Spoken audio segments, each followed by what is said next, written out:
All right. In this video, I want to show some connections here between Daniel chapter 2, 7, 8, and Revelation 12 and 13, talking about the kingdoms of the earth and a timeline here.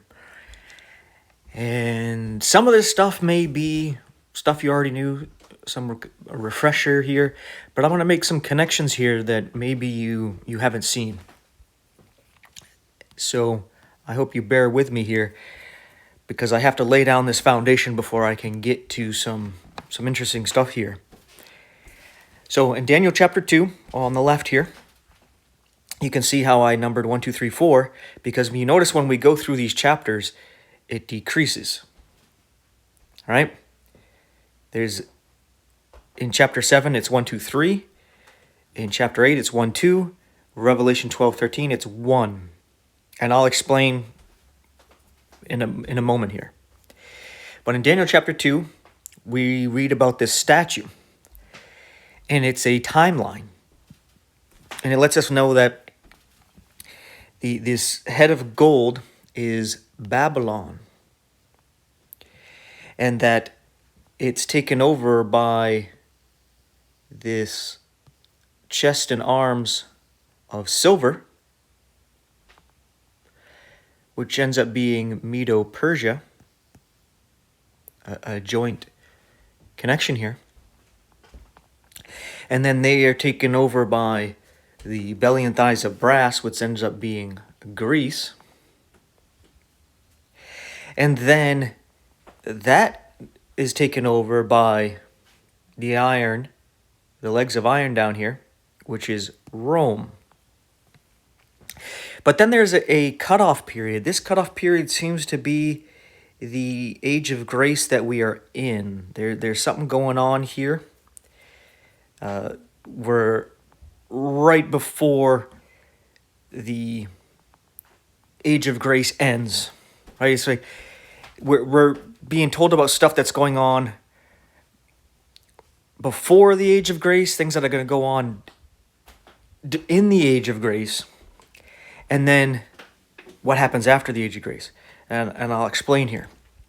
So the final kingdom in this dream of Daniel chapter 2 is the feet of iron and clay. So this is the fifth kingdom mentioned here.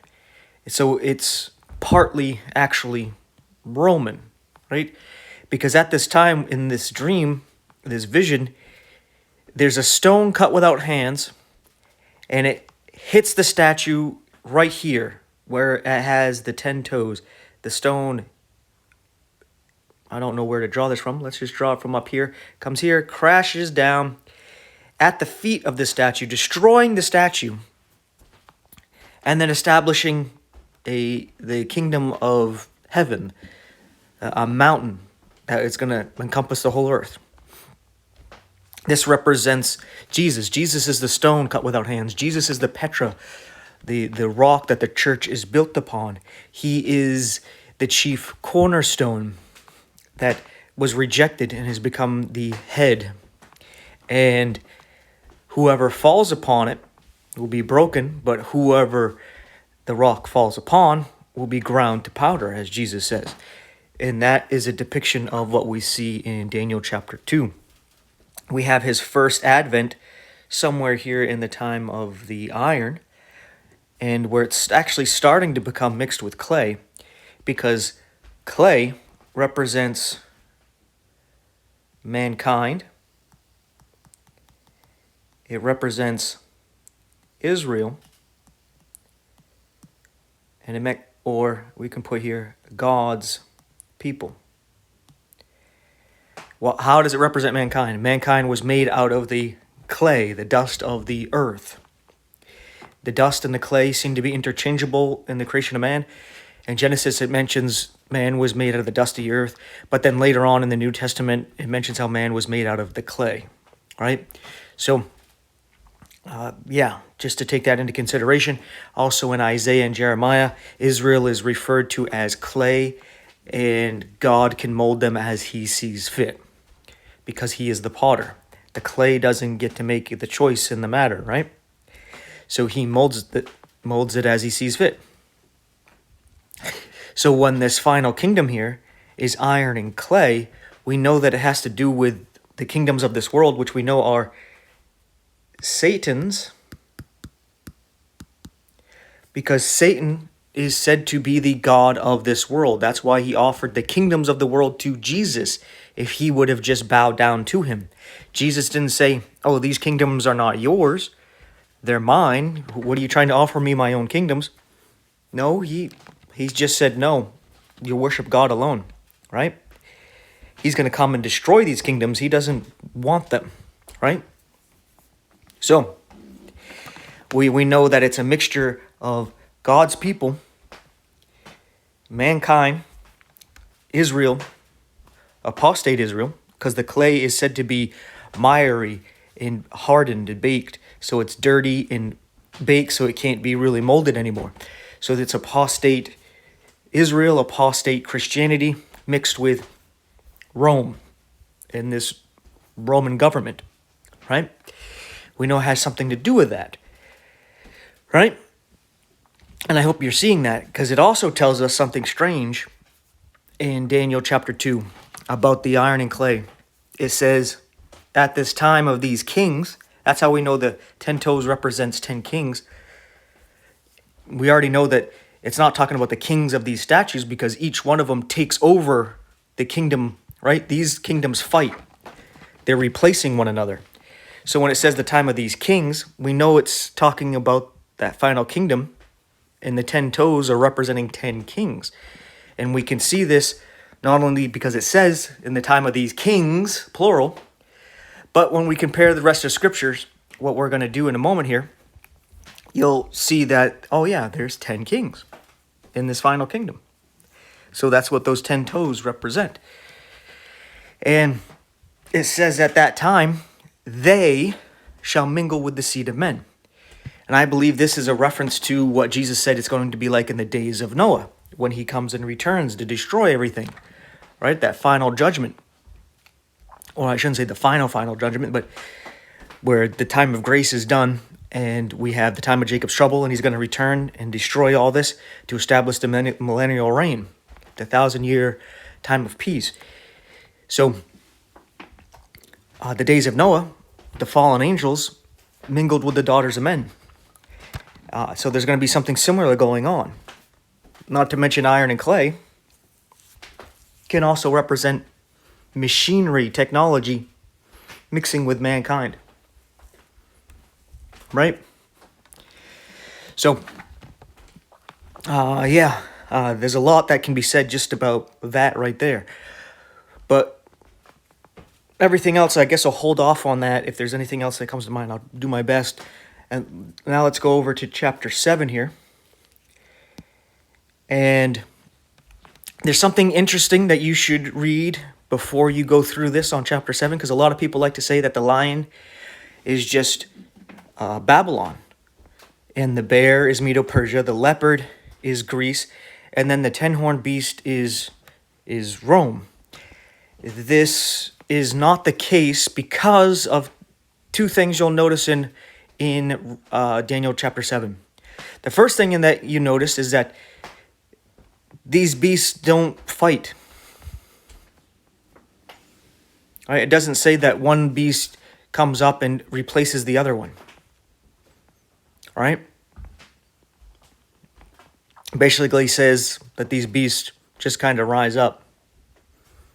All right? That's something you need to take into consideration here. The second thing is, in verse 17 of Daniel chapter 7, it says that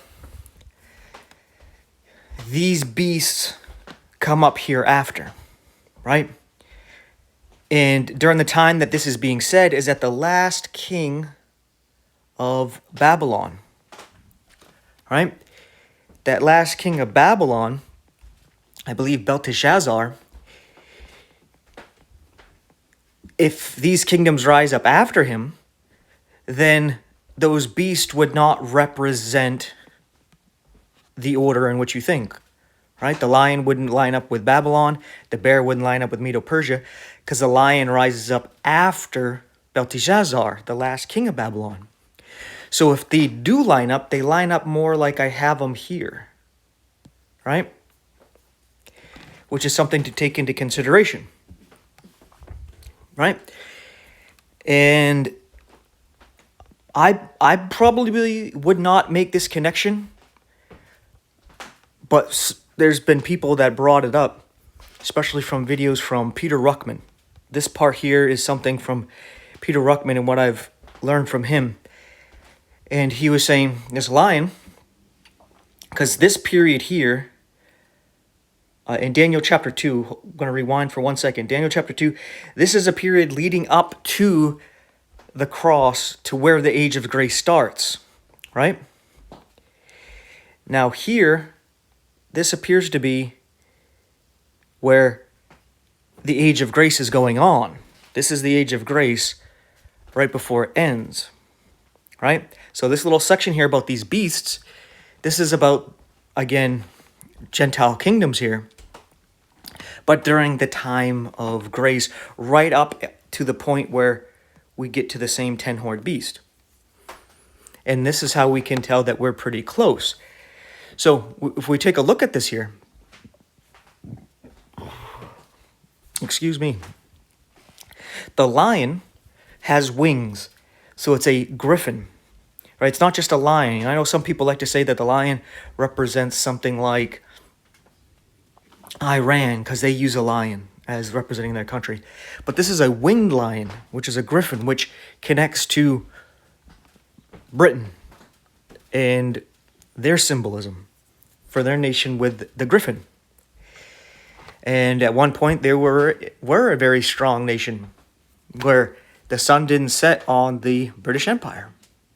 They had England, they had land in Africa, they had India, Australia, chunks of North America, right? So they had it all over the place, right? And if you still look at the Commonwealth of England, if you want to look at that as a kingdom, they're still spread all over, right? And an interesting thing with this connection here, right here between Persia and the lion, the lion is England, this is what got me to think there's a lot of truth to this, is that the wings are plucked off, but not only that, Persia was the nation that restored Israel. Babylon came in and destroyed it, right? It took over, took their people captive, and brought and scattered them all over the place. But the lion, England, did the same thing Medo-Persia did, where Medo-Persia put forth the decree to send the Jews back to Israel to rebuild their city, their temple, their nation. Well, England, the Balfour Decree, I believe in 1917, put forth a decree for Israel or the Jews to go back to Israel to rebuild the land, to establish their own nation. And they helped push that forth, right?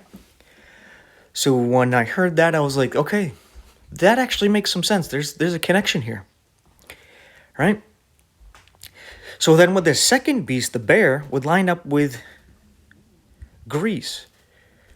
And what's interesting, but that I didn't know, is that not only does Russia use a bear for its symbolism for its nation, but its language is Greek. It's a Greek language. No, kind of like not the same Greek that they used back during the time of Alexander the Great. It's comes from Greek. Kind of like the English we use now comes from England and is based off, like 1611 King James English.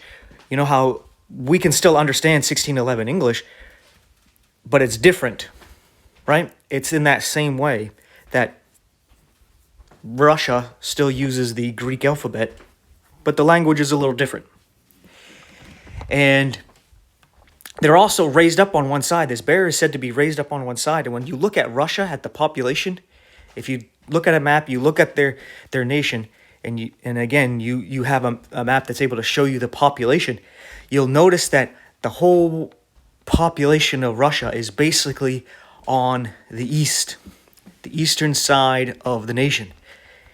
If you look at the population going towards the west, there's like nobody, right? It's like everybody's toward the east, towards Europe. And that's very interesting because it's raised up on one side, right? It's not spread out. And then it says it has 3 ribs in its mouth because it goes forth to devouring much flesh. And when this kingdom started to fall here, the lion, the bear rose up and did devour much flesh. I know a lot of people look at World War II and Hitler and what he did, but during that time where there's supposedly, 6 million Jews in the Holocaust, well, Russia and Stalin killed over 30 million, some put it at 50 million, of his own people. Before Hitler was even in power and had one concentration camp, Russia had over 100 of them. And a lot of these people were Christians that were put to death. So this nation did rise up and did devour much flesh.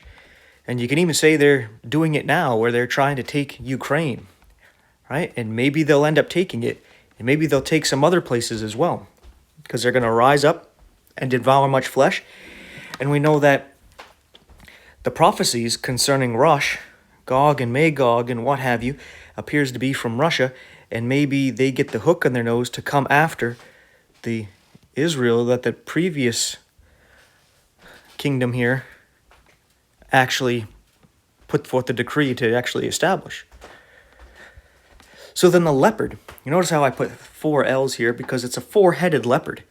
Not only that, it has 4 wings. We can put 2 sets of wings here, right? And this leopard is diverse because a leopard has yellow fur with a white belly and black spots. And that means it crosses different nationalities, cultures, languages, and what have you. Different ethnicities, races, whatever you want to call it. And that makes some sense here. This is a melting pot of a nation here, right? But it also has this connection to Rome, and Rome was a melting pot. As Rome went and conquered a bunch of different places, and it did something a bit unique from the other nations. It didn't completely impose its beliefs on others. What it did was say, oh, you can still worship your gods, goddesses, and your practices, but you also got to pay homage to the Emperor of Rome as a god, right? You got to pay homage to him, and even keep on doing what you're doing, just as long as you obey and give the respect to the Roman Emperor. And that's how the Roman pantheon grew, right? And this today is still around, and I think the 4 heads represent the 4 Reichs. We had 2 Reichs before Hitler. Hitler was the 3rd, and the 4th, I believe, as I've mentioned in previous videos, I believe is the United States of America, where America started out as a Christian land. I'm not going to say a Christian nation. I'm going to say a Christian land. Of majority of Protestants were fleeing Europe to get away from the Roman Catholic Church. They didn't want to be Roman Catholic, and they didn't want to deal with their persecution. They wanted freedom to get away from them. But of course, they followed over. And America originally started out having common law, which makes everybody equal and free. You know, no one rules over anybody. Everybody's their own king. And Roman Catholicism was outlawed because they saw it as dual loyalties. You're not only would you be loyal supposedly to America, but you would also have loyalty to the Roman pontiff, which means you couldn't be trusted, right? Because you might do things, even if it's just vote in a certain way to line up with Rome instead of with your fellow countrymen and what's best for America, right? Makes sense. And since Rome realized they can't fight against the Protestant nations as it tries to use Spain and the Spanish Armada to go after England to recapture it, and God just sunk the Spanish Armada as it came after England, Rome realized, okay, we can't fight against these people fleeing from Catholicism because God's going to fight for them and defend them. But what we can do is get the Protestants to fight each other, which what they still do today, right? But not in like physical warfare. It's verbal warfare, right? And they ended up getting America and England to fight. And when they did that, they got both nations to go bankrupt, and all of a sudden England welcomed back in Catholicism, and all of a sudden in America, they say it's the American Revolution, I call it the Catholic Revolution, all of a sudden Roman Catholicism was no longer outlawed in America, and now it's the largest denomination in the United States. And not only that, we're no longer using common law, we're using Roman law. We're under Roman admiralty law, the law of the sea, contract law. And America also taking the eagle as the symbol, as did Rome, for the nation.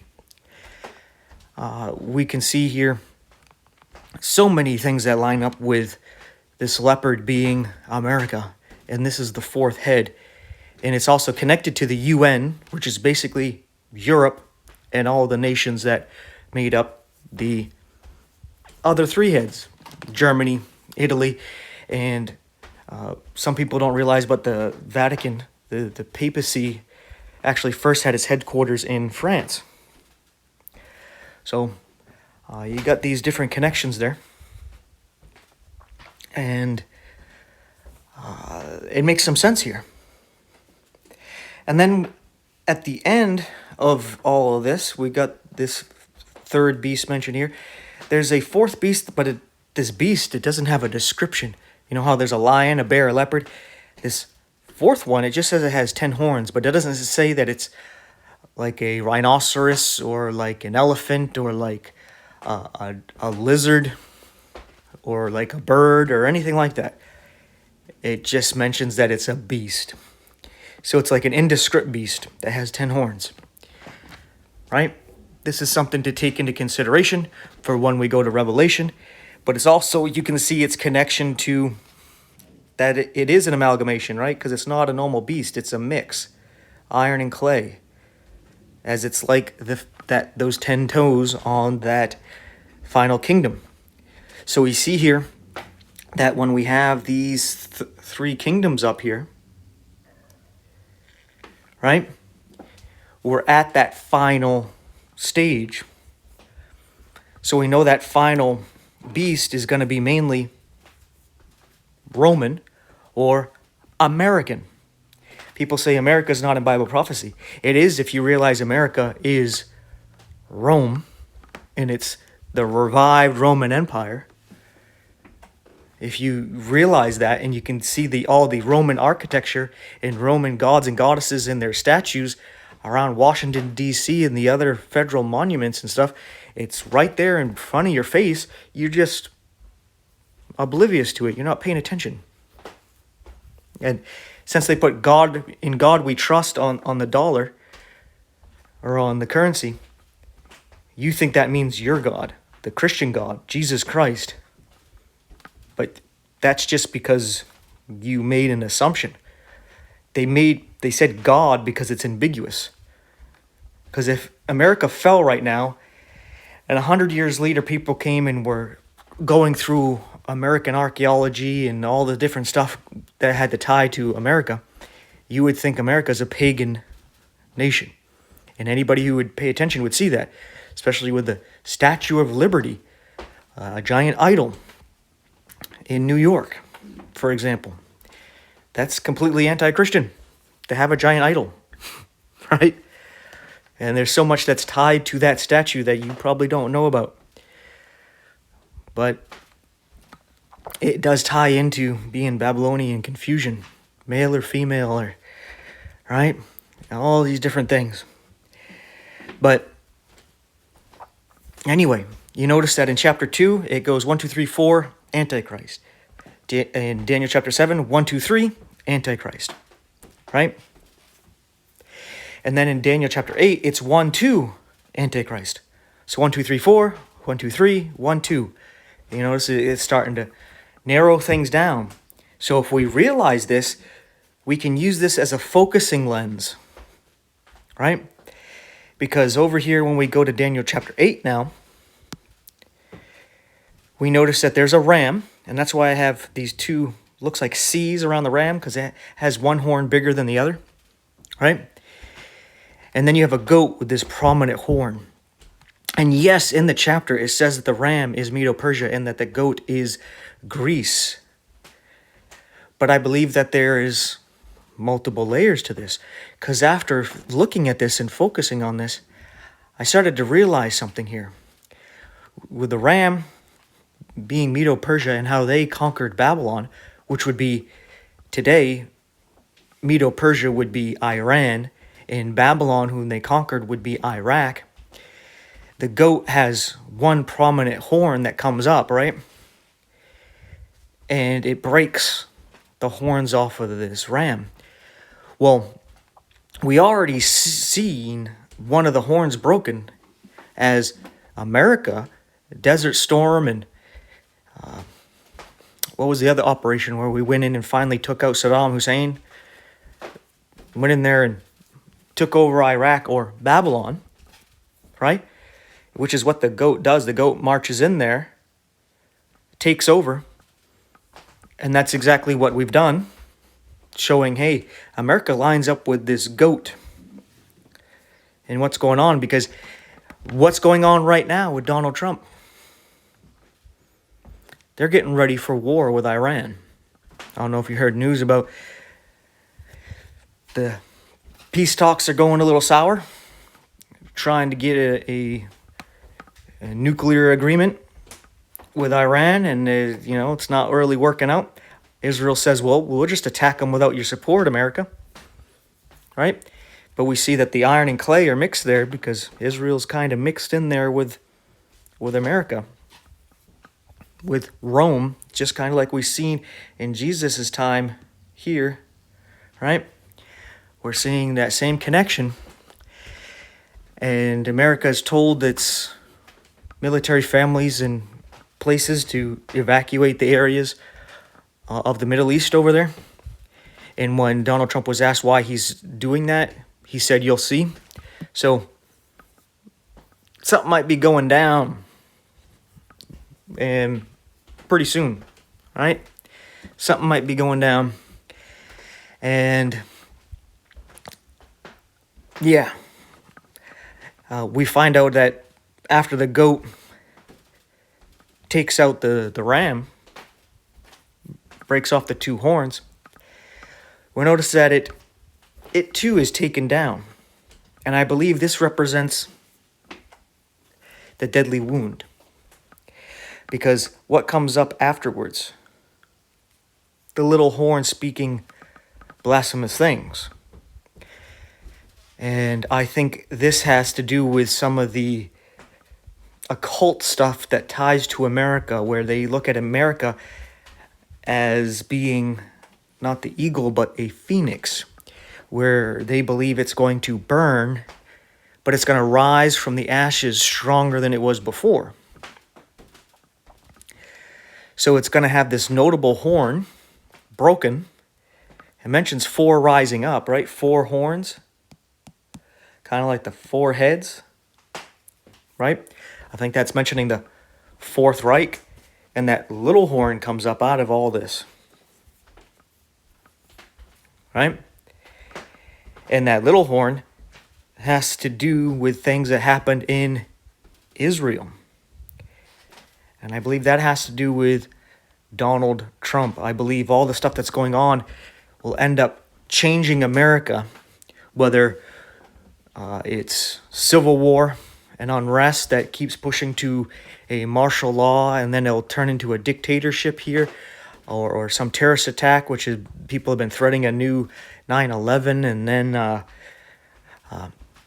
even Iran making threats on taking out Donald Trump, and that could be something that leads to, the deadly wound and it being healed. I'm not saying it is, but something to think about. And maybe some attempts like that go on. Maybe, as some people speculated, America will detonate one of its own nukes in one of our cities to blame it on somebody else to justify nuking other places. A false flag, kind of like they let Japan attack Pearl Harbor or the Gulf of Tonkin, where they sunk their own ships and blamed it on Vietnam to start a war over there. Right? Wouldn't be the first time America has done something like that. And yeah, I was starting to see a lot of connections to where we are today. Right? Because it talks about the goat coming from basically the northwest, coming down to the southeast, and then coming after the ram with some anger, right? And that might be what's about to happen. So we notice again, there's these mentions, and I think this is talking about both. You know how the first one I said in Daniel chapter 2 is talking about what's going on before the time of grace. And then I was saying the lion, bear, and leopard have to do with what's going on during the time of grace. I believe the ram and goat are telling us about what's going to happen before the time of grace, but also as a representation of what's going to happen at that time of grace too, right before we get that cutoff of the time of grace ending. And then you have the beast showing up, the one everyone refers to as the Antichrist. So then Daniel eventually is told to seal these things up. It's for the time of the end. And in Daniel chapter 12, something interesting is said, that Michael at that time will stand up for his people, the Jews, Hebrews, Israel. And then when we go to Revelation chapter 12, we read about the dragon, and Michael stands up. So we see kind of a connection here of a continuation of what's going on with Daniel through chapter 12 of Daniel, the last chapter, and then chapter 12 of Revelation, where all of a sudden Michael is brought up again, and also some beasts. And this dragon here, I believe now, is a representation of, like I said, how it always narrows it down to this right here. I think all four of these represent America, where America is the dragon. And I'll explain.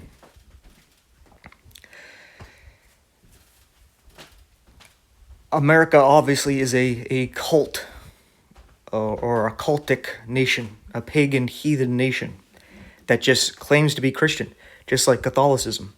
It's obviously pagan Romanism, and they just changed the name of their paganism to Christian things, kind of like their God of safe travels and protection. They changed to the saint of safe travels and protection, right? So it's just, they just changed the name of their gods and their pantheon, but it's still the same pantheon. And instead of calling them gods and goddesses, they call them saints, right? It's just repackaged. And it deceives a lot of people, because Satan deceives the whole world. And America is trying to go to the moon, BS with, saying that they went through the Van Allen bait without any problem back in the 60s there. But now we can't go back to the moon because of Van Allen belt. People would die. We don't know how to get through it. even though we did it before, going through it to go to the moon and back a few times and nobody had a problem. But now it's a big problem. It'll kill people. But not only that, we're also going to go to Mars, though. So it's like stupid. If you believe it, you're asleep. You're not paying attention. You're not thinking. You're just believing whatever you're told. And if that's the case, may God help you, right? May God wake you up, because there's nothing that can be done. I'm not going to sit here arguing with you about silly things like that. But America has set up the Space Force, or what have you, where they're doing, who knows exactly what they're doing with that. And you notice that on NASA and with the Space Force, they use a little dragon symbol, and they got the little forked tongue, like with NASA. They got this little red forked tongue on their logo, showing you, obviously, a dragon, right? And I believe America's trying to fight God and knows that the rapture is going to happen. That's why you've had some actors and actresses or musicians come out talking about they can't wait for the church to be gone, because that's when the party starts. There's a song by one of them, I think Jay-Z or something, about something like life begins when the church ends or something like that. And there was another rapper, I don't know, one of the newer ones, had a concert, and the people were showing that during the breaks between one of his songs, or maybe he said it in the middle of his song, he started saying about, oh, the rapture happened, you missed it, too bad, you're stuck here with me, all going to hell with me. And it was like, so these people know about this.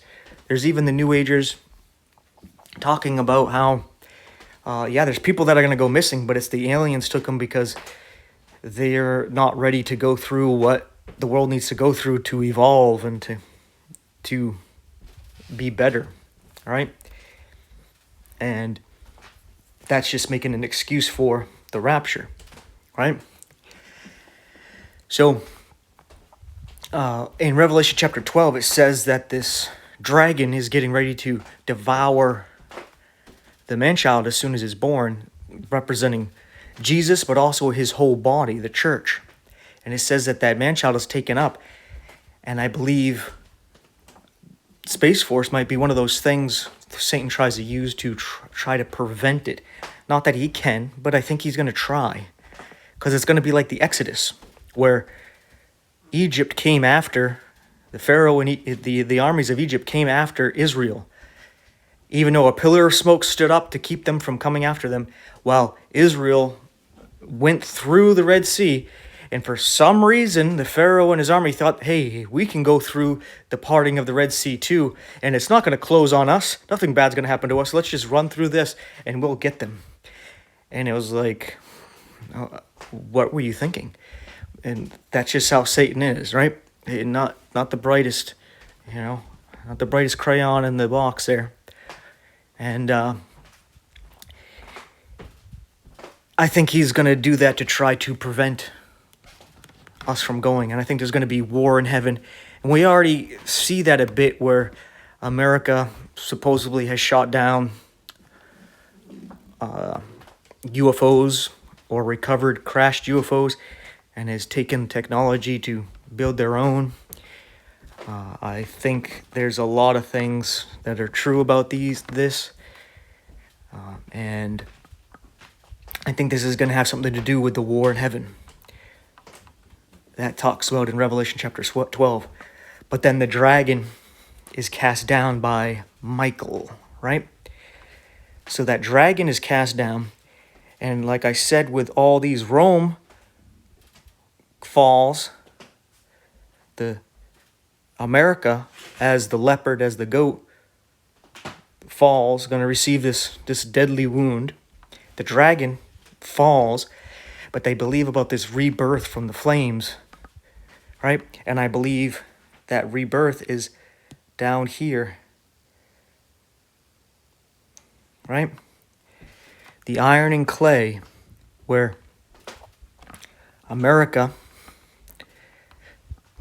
mixing with Israel, as it's already mixed with Christians and Jews, as there are dual citizens of America and Israel in the government in unelected positions. And Christianity is being used to prop up Trump, to put him in office and to support his ideas, especially with Project 2025, and how they're basically setting up a church-state fascist dictatorship before our eyes, and everybody is cheering it on and thinking it's God's will and it's a Christian movement. And that's what it looks like is going on here. But as we read in Revelation 13, that's when we have the seven-headed beast. Right? 7 heads, 10 horns, and it has some interesting characteristics. And this is why you need this break in chapter 7, where this is talking about the age of grace, because it doesn't tell you what's going on over here with this iron and clay.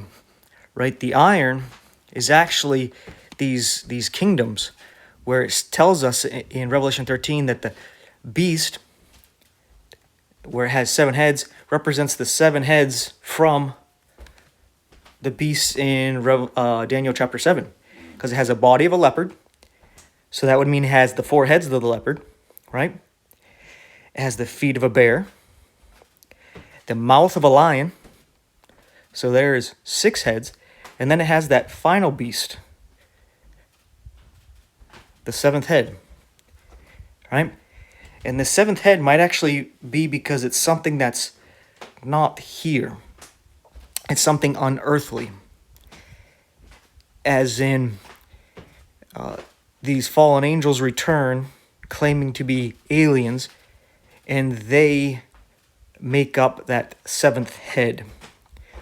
It also can represent that they're bringing back the kingdom that was destroyed in the flood, like a lost Atlantis kind of thing that went into the sea, that this is restored, right? Or Nimrod's kingdom of building the Tower of Babel to break into heaven, right? Or like Egypt coming up out of the abyss that it was drowned in when it went after Israel. I think it is representing these things, as Egypt also has that same connection to that mixing, as the gods of Egypt were a mixture of man and animal, right? The same thing we saw from Genesis 6, all these mixings. And yeah, these this is how I'm seeing it now.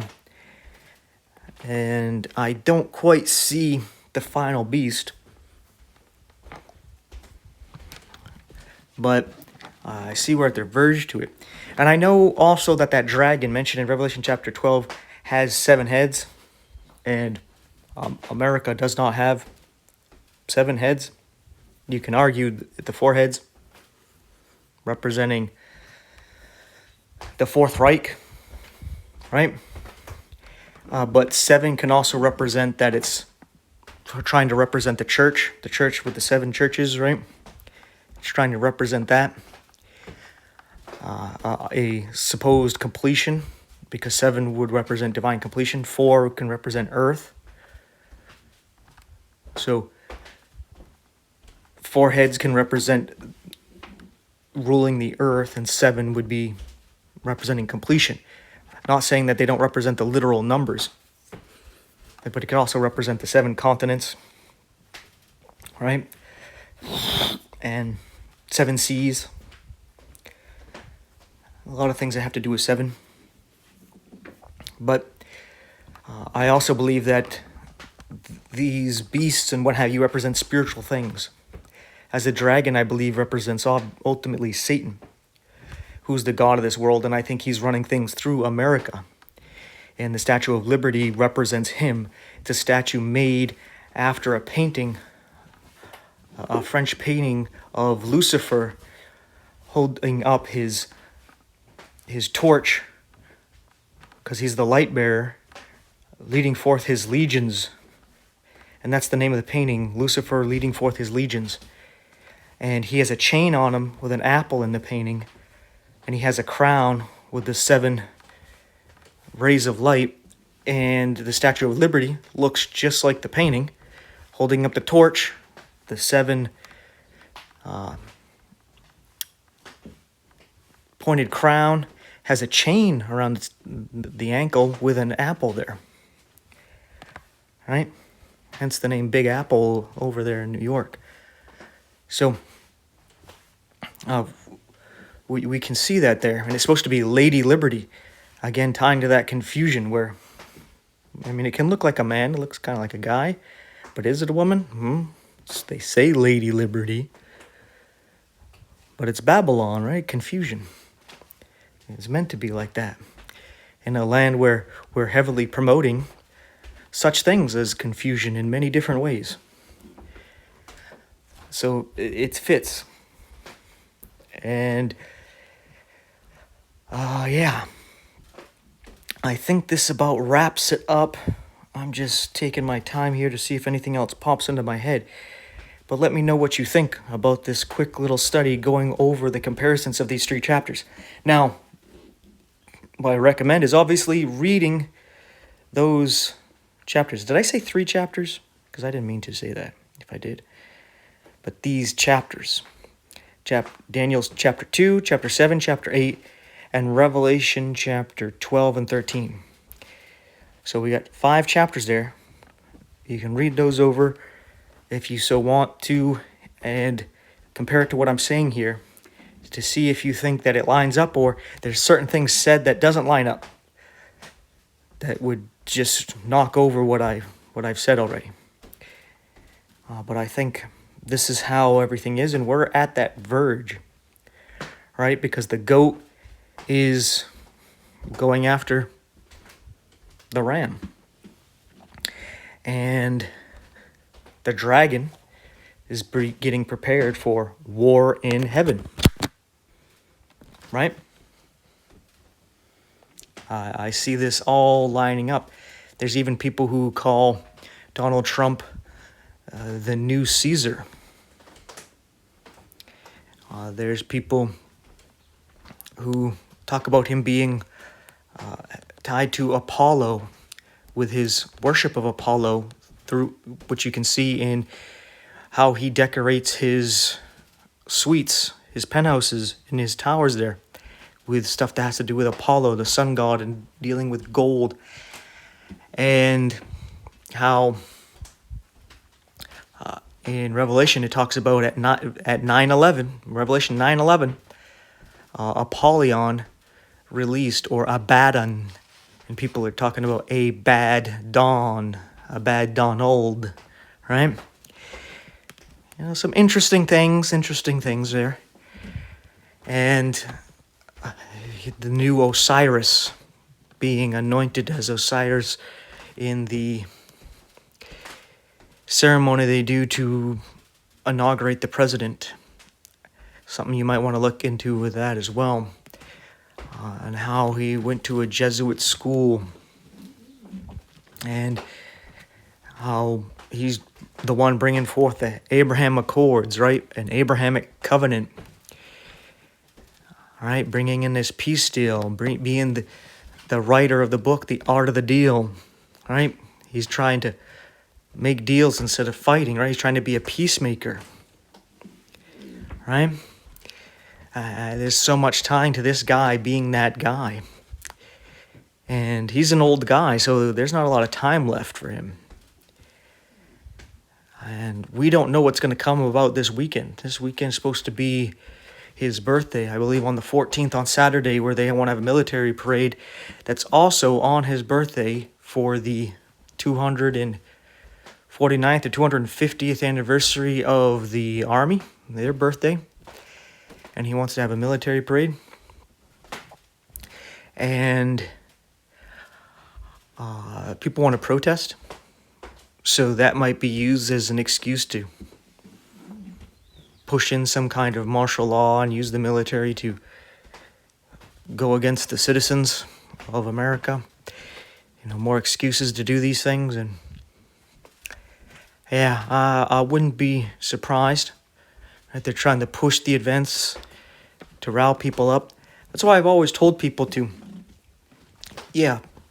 own a gun, but don't use it, right? If you self-defense of your family, of course, use it. You're going hunting, okay, use it. But don't fight against the government physically. Use your words, because if you physically go out there and you're doing these protests and you get caught up into the moment, into the crowd, the hive mind, and you do anything a bit violent or anything, you're now helping create what you're trying to fight, and you're giving justification for the government to fight back and use force, right? So if they use force without you doing anything other than talking, then you showed that they're the one in error, and you're going to have more support behind you, especially from God, which is the most important. But if you fight back physically, because you got to understand, we don't fight against flesh and blood, we fight against spiritual powers, right? Against the spirit. It's not going to end well, because whether they rough you up, imprison you, or kill you, you then just justified them doing so to you and to others, right?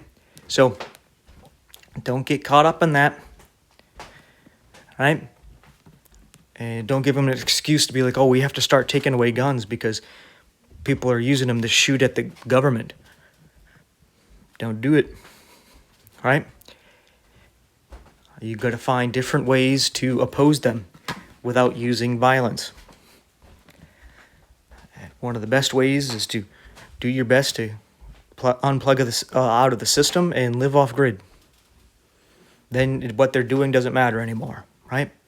You have a little homestead where you can live off the land, off your little farm and garden, what have you, and trade with others. Do some hunting and fishing and trapping and whatever, gathering or whatever. Then you're free. You don't need to deal with their BS, right? You won, right? But at the same time, it's going to be hard to reach people with the gospel, with the truth, doing that.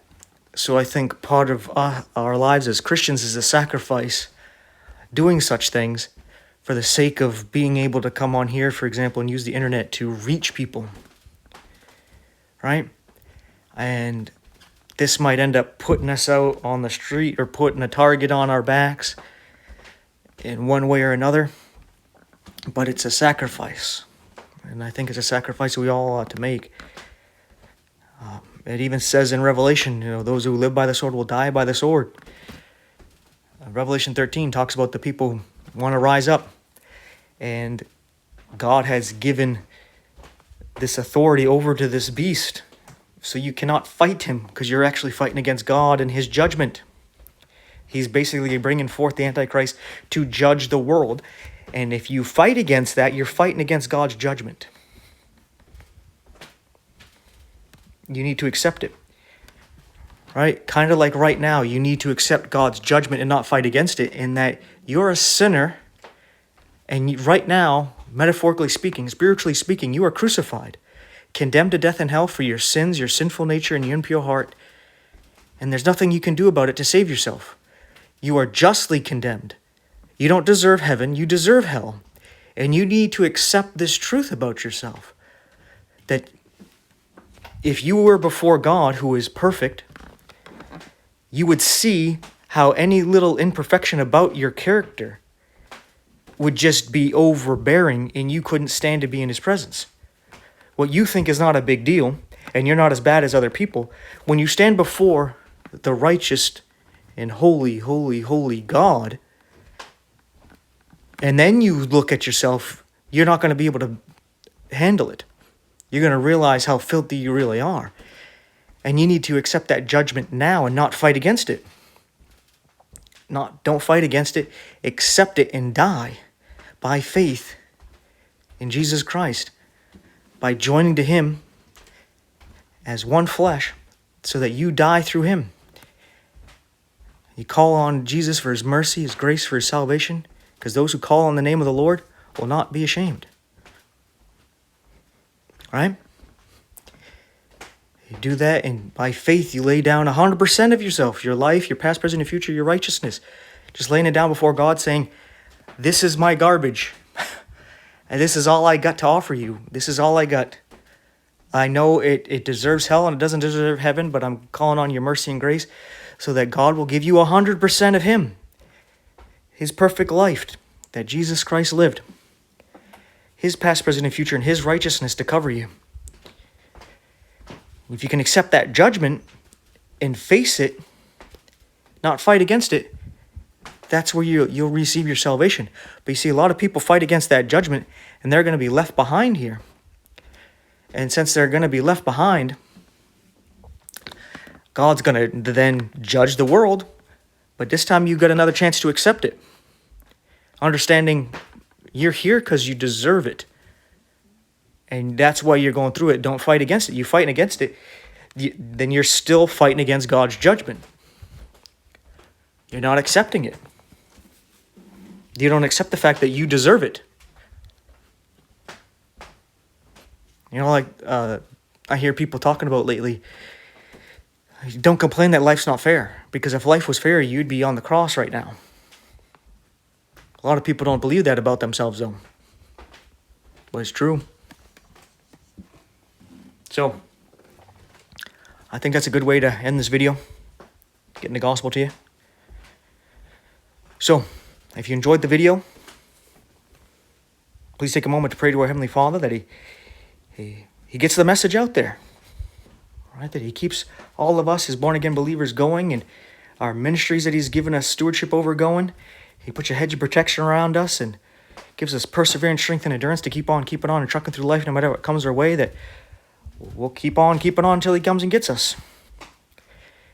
And just an amen in Jesus' name to that should be good.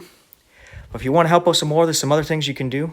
You can like, subscribe, hit the bell icon, share the video, share the channel, interact in the comments section. These things would be greatly appreciated. And if you are a cheerful giver, as in you want to and you're able to, there's 4 ways you can support financially in the info description box there. And in one of my other videos, I just kept rambling on after this right here. Usually I'm like toodaloo, but I kept going just because I was thinking nobody's watching this far anyway. And I got a comment saying, it was actually kind of funny. You should do that again. So I'm trying to attempt to create the same kind of random, weird atmosphere that's kind of awkward, that if you're still watching, why? Why are you still listening? But thanks for hanging out with me all the way to the end like this, just to make sure you finished it. Finish the video. That's cool. That's cool. I appreciate it. So, with all that being said, thank you so much for watching. Take care, and I'll see you in the next one.